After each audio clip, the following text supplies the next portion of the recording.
everyone. This is Coach Laika for Knowledge on the Go Live. Okay, game. So, first question natin for today. In math, it is the amount of space a solid figure occupies. Is it A, area, B, circumference, C, perimeter, or D, volume? You have 20 seconds para sumagot. Ayan, babasahin natin ang inyong mga sagot sa ating comment section. Confident na confident si Mappy with the answer na naka-all caps. Okay? And again, we encourage na sumagot kayo. No? This is a safe space. Libre ang matuto this morning. Ayan, Louie Basco, hello and welcome to the stream. Sumagot na rin si Louie. Ayan, tapos na ang time natin. At ang tamang sagot, no? Tama si Louie, si R. Christian at si Mappy. Ang sagot ay letter D for volume. Ang volume is the measure of the capacity that an object holds. For example, kung ang basto ay kayang mapuno ng 100 ml or milliliters na tubig, ang volume nito ay 100 milliliters din. Now, pagdating naman sa 3D objects, para malaman ang amount of space o ang volume ng isang cube, nasusukat ito by counting the number of unit cubes na mayroon dito. Okay? Kumbaga, ilang blocks ang kailangan para mabuo ang figure na yan. Now, next question tayo. Let's dig a little bit deeper lang. Ito yung ating problema. Sabi, Peter and Nick wanted to find the volume of an empty box. Peter filled the box with 315 marbles. Nick filled the box with 23 balls. Did they use standard units in measuring the volume of the box? Yes or no? 20 seconds para mag-isip ng maigi. Tumatakbo na ang oras natin. Okay. Ang ginamit ba nila to measure ay standard units para sukatin ang volume ng box? Yes or no lang? Yun. So may 50% chance tayo na tama ang ating sagot. Yan. Ang ginamit daw ni Peter, marbles, no? So, Holland. May mga nag-Holland ba sa inyo noon? Ayan. Time is up. Ang tamang sagot ay no. Sabi nga ni Mappy, standard. Parang hindi naman daw standard yung dami ng balls at ng marbles. And that is correct. Kasi hindi sila gumamit ng standard unit to measure the volume. Instead, ang ginamit nila ay magkaiba. Yung marble, di ba, ang Holland ay maliit, at yung bola naman medyo mas malaki ng konti. That is also the reason why magkaiba yung dami, no, na lumabas. Hindi pareho yung figure. Kasi nga hindi standard yung ginamit nila to measure the volume of the box. Ang ginamit nila, tinatawag nating non-standard units of measure. Now, yung non-standard units do not give the same measure of volume for the same box. So, pwede natin gamitin to approximate, di ba? Yung mga gamitin natin yung bola, marbles. Di ba tinatansya, di ba yung mommies natin, ilang lata ng sardinas yung kasha, di ba? Oy, kasha yung mga 20 dyan. Oh, parang merong ganong klaseng bilang. But, itong non-standard unit na ito, pwede natin gamitin, pero they do not give a consistent and accurate measurement. Kung gusto natin na accurate at pare-pareho yung ating measurement of the same thing, maganda kung gagamit tayo ng tinatawag na standard units. Now, speaking of marbles or Holland, alam niyo ba na mayroong marbles tournament? Di ba? Tournament. Yes, and yan ang the British and World Marbles Championship. Ito ay nagsimula noong 1932 and ang reigning 2019 champion sa marbles tournament naman ay mula sa bansang Germany. Ayan. So kung magagaling kayo mag-Holland, you may want to consider, baka kayo ang punta maging Philippine champion ng World Marbles Championship. Now, next question natin. True or false? The volume of this figure is 10 cubic units. So tingnan na maigi yung figure na yan. Determine lang natin, true or false. Yung volume ba ng figure na yan ay 10 cubic units. You have 20 seconds. Nagsisimula na ang ating clock. I-comment nyo lang ang inyong sagot. Again, tama o mali, true or false ang ating statement. The volume of this figure is 10 cubic units. Okay? Ayan. So, ubos na ang ating oras. But don't worry, it's really easy, no? Tamang-tama. Si Happy rin, sagot niya true. Now, para malaman ang volume ng figure na ito, all we need to do ay bilangin ang number of unit cubes na meron doon sa ating illustration. Now, meron itong 10 unit cubes, di ba? 5 sa isang side, 5 doon sa kabila. Kaya ang volume nito ay 10 cubic units at yun ay true. Okay? So, clue natin, cube. Diba? Ang cube, it's a three-dimensional object, di ba, na pare-pareho ang sukat ng bawat side. 10 cubic units. Now, para sa first question natin, paano naman itong figure na ito? Tinang maigi. What is the volume of this figure?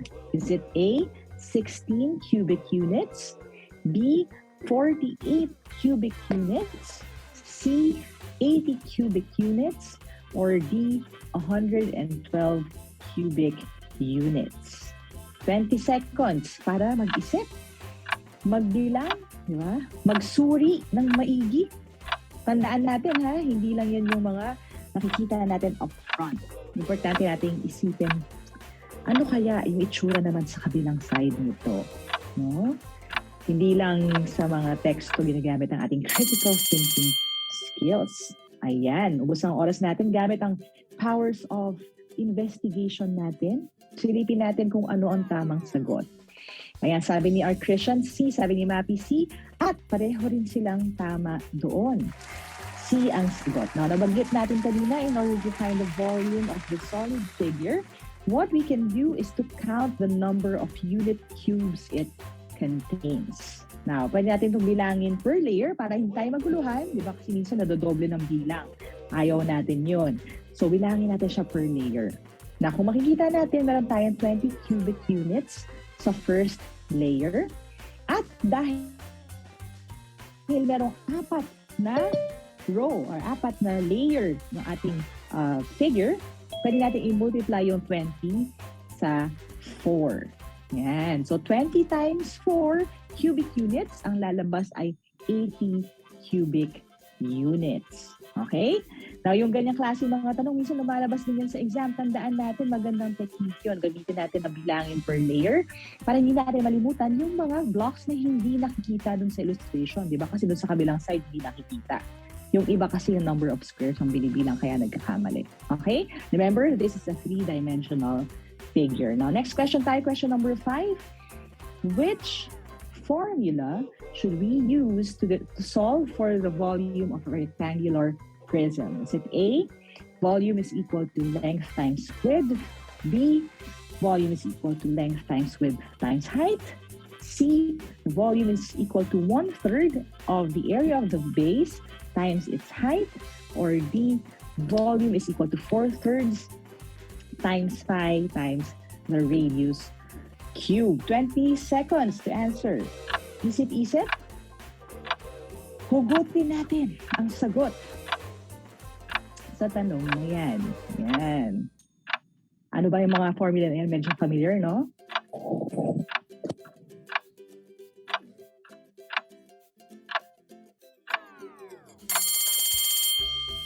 Ayan, ang tamang sagot natin, letter B. Yan. Nasa super secret location kasi as you can see, wala tayo sa studio. So, sorry din sa mga ganong passing challenges. Yan, para mas madali, diba kanina kasi nagbilang tayo, paano kung sobrang laki naman nung figure natin na ginagamit? Medyo mahirap yun or challenging. So, instead of counting cubic units one by one, pwede tayong gumamit ng formula sa paghahanap ng volume ng rectangular prism. Which is, ang formula natin ay length times width times height. Okay? Now, ang units na ginagamit sa pag-measure ng volume ng rectangular prism ay cubic units. Now, importante yon kasi minsan pag unit, nagkabalik tayo sa unit, mali din ang sagot, no? Halimbawa nito, yung centimeter cube, no? So, sabihin, meron siyang exponent na 3, meron siyang millimeter cube, inch cube or cubic inches, or meter cube or cubic meters, at marami pang iba. Okay? Now, next question natin, question number 6. What is the volume of the given Figure. Tinang maigi. Gamitin ang knowledge natin mula sa kanina. 20 seconds to answer. What is the volume of the given figure? Okay. Isipin maigi. Ayan. So, silipin natin, ilan ba ang cubes dyan sa ating figure. Yan. Your time is up. Ang tamang sagot ay 12 cubic units. Okay? Na kung natatandaan ninyo yung formula natin kanina, sabi natin, ang volume ay equal to the length times the width times the height. Then, all we need to do is to plug in the values sa ating given formula. At ang ating length ay 4. So, 4 times yung ating width, which is 1. At ang height naman natin ay 3. So, 4 times 1 times 3, that's just 12. Yan ang ating volume ng given figure natin. Na kung ang bawat unit ay centimeter, ibig sabihin nun, instead of just putting 12, ang ating sagot ay 12 centimeters cube or 12 cubic centimeters. Okay? Next question natin, question number 7 na tayo. Let's solve this word problem. Kayang-kaya yan.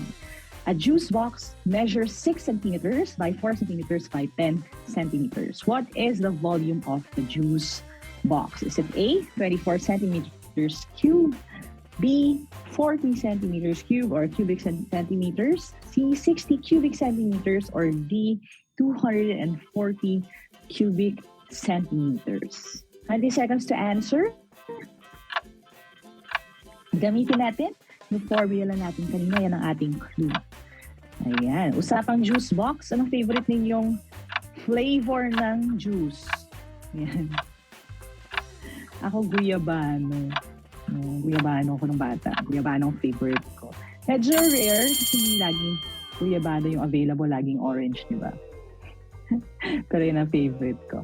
Yan, ang tamang sagot ay letter D. Tama si Jonah. Sabi nyo ni Jonah, ni Art Christian.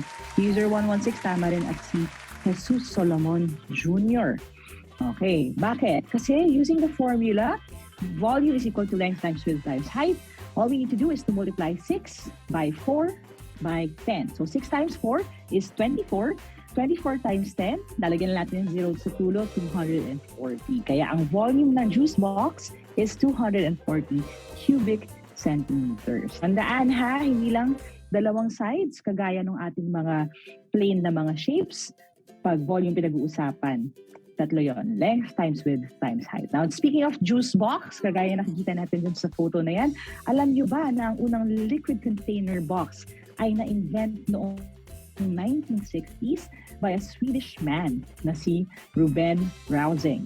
And a brick-shaped box na ito, itong brick-shaped box na to, na pinangalanan ni Rausing ng Tetra brick. So, Tetra brick kasi nga, brick yung shape niya. So, next question natin naman, question number 8. Which fish tank can hold more water? Is it fish tank A na mayroong measurement na 9 inches by 5 inches by 7 inches? O ang fish tank B na mayroong 12 inches by 5 inches by 3 inches na measurement? You have 20 seconds to answer. Comment ninyo ang inyong sagot. Hihintayin namin yan. Again, ang hinahanap natin, is it fish tank A or fish tank B? Sino ang, or which fish tank, aling fish tank can hold more water? Diba? Clue natin kanina, sabi natin, another way to define volume is how much it can hold. So, ang tamang sagot natin, okay, iba nagko-compute pa? It's perfectly fine. Ang tamang sagot natin, fish tank A. Yan, tama si Jesus Solomon Jr. Fish tank A ang sagot. Kasi para malaman natin kung aling fish tank ang nag-hold ng mas maraming tubig, we need to solve yung volume ng bawat fish tank at i-compare ito. So kung titignan natin yung fish tank A, siya ay 9 inches by 5 inches by 7 inches, which means kung i-multiply natin itong 9, 5 at 7, 315 cubic inches ang kanyang volume. Now yung fish tank B naman, kapag sinolve natin, siya ay 12 inches by 5 inches by 3 inches. 12 times 5 times 3 is 180 cubic inches. So kung pagko-compare natin yung 315 cubic inches at 180 cubic inches, syempre mas malaki yung 315. Kaya yung 315 na yan, mas malaki ang fish tank A. Okay? Now, alam nyo ba na ang pinakamalaking fish tank naman ay matatagpuan sa Guangdong Province sa China. Ito ay ang Hengqin Ocean Kingdom na isang aquatic theme park. Nasungkit nito ang Guinness World Record title as the largest aquarium in the world noong 2014. So napakalaking fish tank yan. Walang sinabi yung fish tank A and B natin.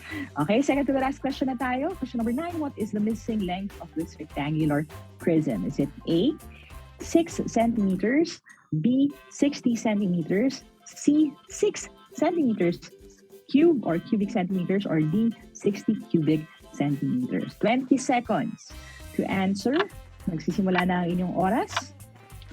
Ano ang missing na length nitong rectangular prism na ito?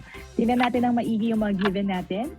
Ayan, nakalagay dyan yung kanyang volume at yung height at width. So, using yung formula natin kanina, paano natin makukuha ang tamang sagot? Ayan, maraming sumasagot ng letter B. Tama kayo. Congratulations kay Carlene, Jesus, kay Art Christian, of course, kay Andrea din. Tama rin siya. Of course, si Maki. So, congratulations sa inyong lahat.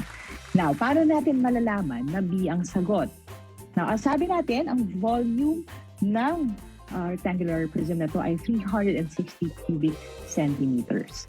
Now, given ang height at width na 3 centimeters at 2 centimeters. So, ang kailangan natin gawin ay umisip ng number na kung i-multiply natin with 2 and 3 will give us 360. So, yung 2 and 3 ay 6 na agad. So, anong kailangan ko i-multiply sa 6 para lumabas yung 360? Now, kung makukuha ninyo ang sagot doon, yun ay 60. Kasi 60 times 2, 120, times 3 is 360. Now, kung gusto natin gumamit ng operation sa math, another way that we can do this is to divide 360, which is the end result, by the product of 2 and 3. So, ang product ng 2 and 3 ay 6. 360 divided by 6 is 60. So, 60 centimeters ang ating sagot. Now, bakit hindi centimeters cube or cubic centimeters yung unit? Kasi again, yun ay unit of measure na ginagamit natin for the volume.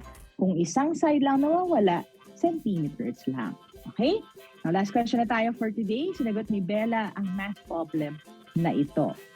The rectangular water tank is 10 meters long and 5 meters wide and can hold 450 cubic meters when full. How deep is the water tank? Now, kung ang sagot niya is the water tank is 15 meters deep, is her answer correct or not? So, is her answer correct? Sabihin nyo lang yes or no. 20 seconds para mag-solve. Himayin natin yung information na binigay. Ayan. So, tama ba si Bella? Tama ba siya? Kung ang tank can hold 450 cubic meters when full at ang kanyang length ay 10 meters, ang kanyang width ay 5 meters, does that mean 50 meters ang depth o lalim ng tank? Now, ang tamang sagot ay no. Yan, tama si Mabi at Carlene. At kung nagkamali kayo, okay lang yan. Again, limited yung time natin. And maganda yun kasi we have more things to learn. Now, to find out kung tama ang sagot ni Bella, isa-substitute lang natin ito sa ating given formula. Sabi natin ang length at width ay 10 meters at 5 meters respectively. Now, kung ang volume ay 450 cubic meters at i-multiply natin doon sa 10 at 5 yung sinabi ni Bella, which is 50, ang kalalabasan nun ay 10 times 5, 50, times another 50, that is going to give us 2,500. Ang laki naman masyado nun, no? So ano ba yung tamang sagot? I-divide natin yung 450 by 50. Parang ginawa natin kanina. At ang lalabas ay 9. 9 meters lang, hindi naman 50 meters. Okay? Dahil ang 5 times 10 times 9 ay 450. Okay? So again, huwag kalimutan ilagay ang tamang label. Kung hinahanap natin ay yung isa sa length, width, at height, ay hindi kailangan i-cube ito. Pero kung volume na, don't forget yung exponent merong 3 sa taas. Dahil yun ang nagsisignify na volume yung ating kinuha. Okay, now that's our lesson for today. Nag-enjoy ba kayo at may natutuhan? Perfect score ba nakuha ninyo? Congratulations sa mga naka-perfect sa ating stream today. Again, salamat sa lahat na nagpadala ng virtual gifts for Knowledge Channel Foundation sa mga proyekto nila for our students and teachers. Ako na po nagpapasalamat sa inyo sa inyong ambag na ito. Thank you for joining me today. Lagi natin tatandaan, learning never stops kahit nasaan ka man at nasaan man ako. Kaya let's never stop learning. And we'll see you next week. Bye!